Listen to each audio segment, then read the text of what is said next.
right, time for another video, and this one's another maintenance type video. We're going to do spark plug replacement. I think the spark plugs were replaced before we got the coach, and we have some records of that, but I just feel like I want to do a compression test, and I figure I may as well put in new spark plugs. I would also like to just take a look at them and see if it looks like we've been burning oil or anything like that. So I think it's a good maintenance thing to do. We'll put in some new spark plugs, and probably not going to make a big difference in how it runs, but then I will know what state we're in and where we're starting from going forward. So I did a little bit of research on spark plugs, and there's kind of the standard run-of-the-mill Champion and AC Delco and things like that. I read some articles, and a lot of people like an E3 spark plug. I have always been happy with NGK spark plugs, and so the ones that I got are these NGK Iridium spark plugs. The part number on these is XR51X. The stock number is 7355. So these are ones that were recommended on a list of spark plugs on one of the GMC websites that I found information on. The article that I found, and I just Googled GMC Motorhome spark plugs and found this PDF that has some good information. If I can, I'll link it in the comments of this video.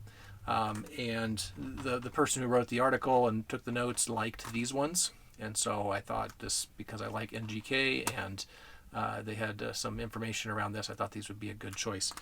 These are on the expensive side, but not super expensive. So I got these from Rock Auto, and I think I paid about $6 a spark plug, which I felt wasn't bad. You can get some really inexpensive ones for $1 or $2 each, but I felt like $6 was pretty good. These came pre-gapped at 38 thousandths, which is about what I think the recommended gap is for this. There's lots of articles around gap and not to do too big of a gap because it can put too much stress on the coil and cause damage. So I think these are at about the right gap and should work very well. One important tool that I have before I start taking off spark plug wires is spark plug wire puller. There's been a couple of times that I've been doing some things on the engine around the ignition system and pulled off a spark plug wire just by grabbing the boot and pulled it apart on the inside, pulled the connector from the inside of the boot. So very important to be careful not to damage the spark plug wires when you're doing this. So wish me luck, but this tool should help out with that. Let's come in a little bit here and take a look at the engine. So we have the coil and distributor back here in the back. We've got all the spark plug wires coming off of that. Conveniently, these spark plug wires all have numbers on them. This is a Springfield ignition wire set that seems to be working really well. I like that these all have numbers on them because I can basically number where the cylinders are. I'll take a picture of this and just put some numbers on here to make sure that I don't confuse anything. Usually it would be a good idea to just take one wire off, take one plug out, look at it, put the next plug, put that plug back in with the new one, and then put the wire back on and move to the next one. That way there's no chance to mess up your spark plug wires or the plugs or anything as far as the order of things. That's a pretty common problem where you pull off all the wires, you change all the spark plugs, you put it all back together, and it runs terribly. And it's because I've mixed up where a couple of wires have gone, and now it's not firing in the right order. So that would be the best way to do it. Because I also want to do a compression test at the same time, I am going to go ahead and take all the wires off, take all the plugs out, and then I'm going to compression test one cylinder at a time. I'm doing it at the same time because it's convenient. I'm already going to be changing all the spark plugs. There's no need to do that necessarily, but I will do a separate video around the compression test, just so that if you're only interested in one or the other, you can just watch one of those videos.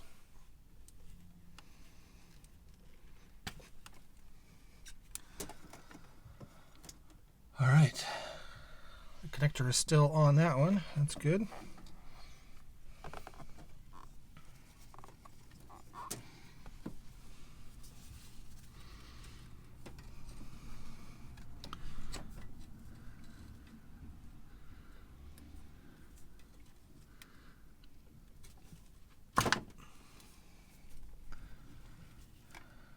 And in good shape there.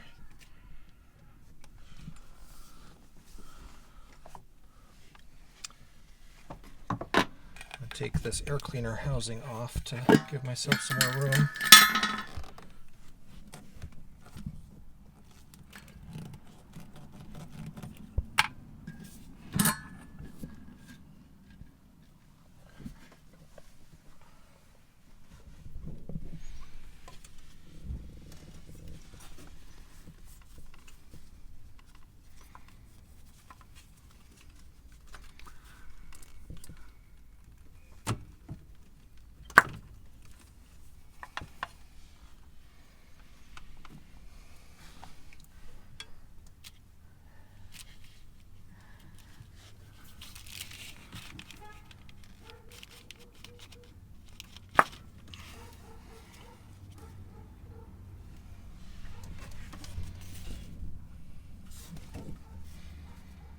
All right, I've got all the wires off.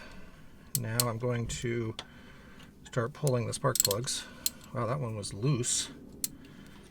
From what I've read, these are supposed to be torqued to about 25 foot-pounds. This one was barely finger tight, I think. And there is the spark plug. Actually looks pretty good.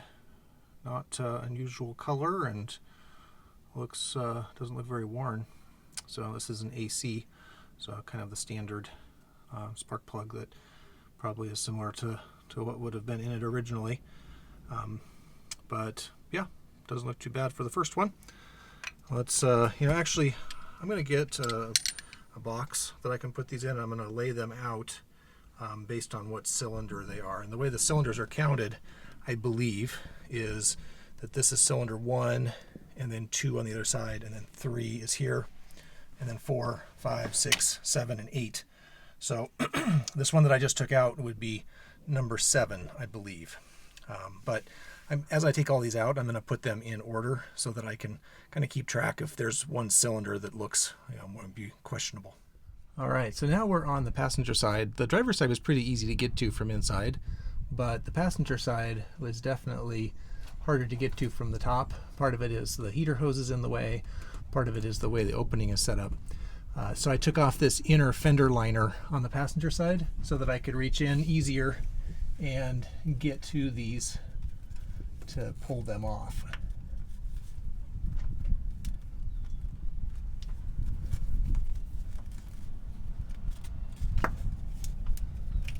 Alright, there's the first one, came off pretty nice.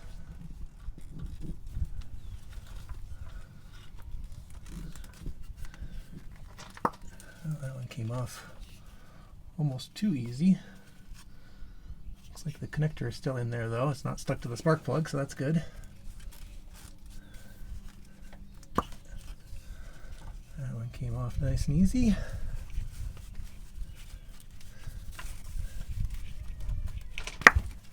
And so that one. So those look good. Move those out of the way.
looking pretty nice.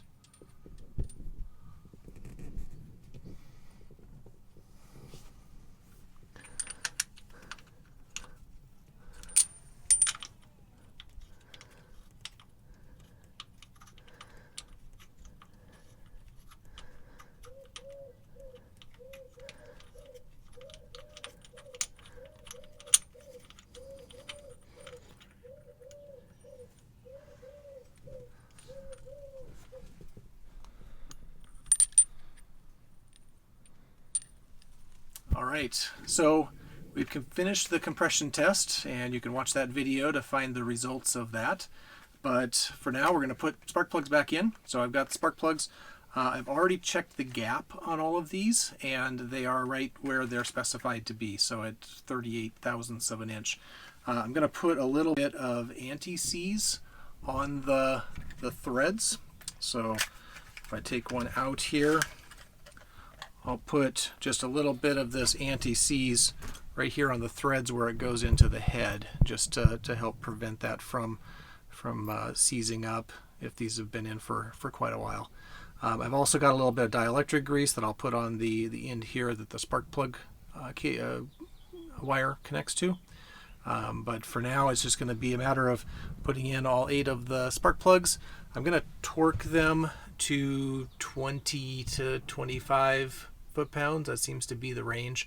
I'll probably do 20. They were pretty loose when we started, and just go to work. All right, put a little bit of my dielectric or my anti-seize on there, and then I always like to thread these in by hand to get them started, just because I don't want to cross thread anything, and it's a little easier to just feel around a little bit and make sure you get it lined up. So just get it started, thread it in. Once I've got it going in a little bit, then I can get the wrench and tighten it down the rest of the way.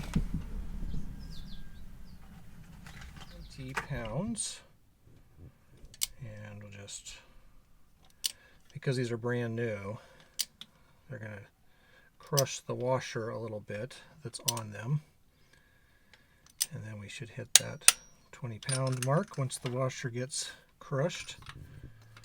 And go to the next one here.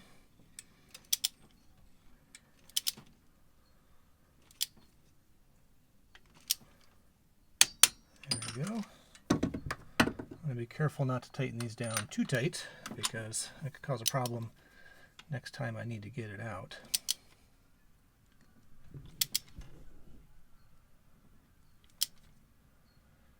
You can kind of feel when the washer crushes, and then you get that final little kind of firming up against the top of the head there.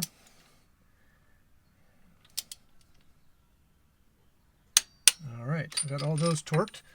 So now I'll put my dielectric grease on the top of each of those and reconnect my spark plug wires, and that'll be about it. All right, so we've got all the spark plugs in, all the wires on.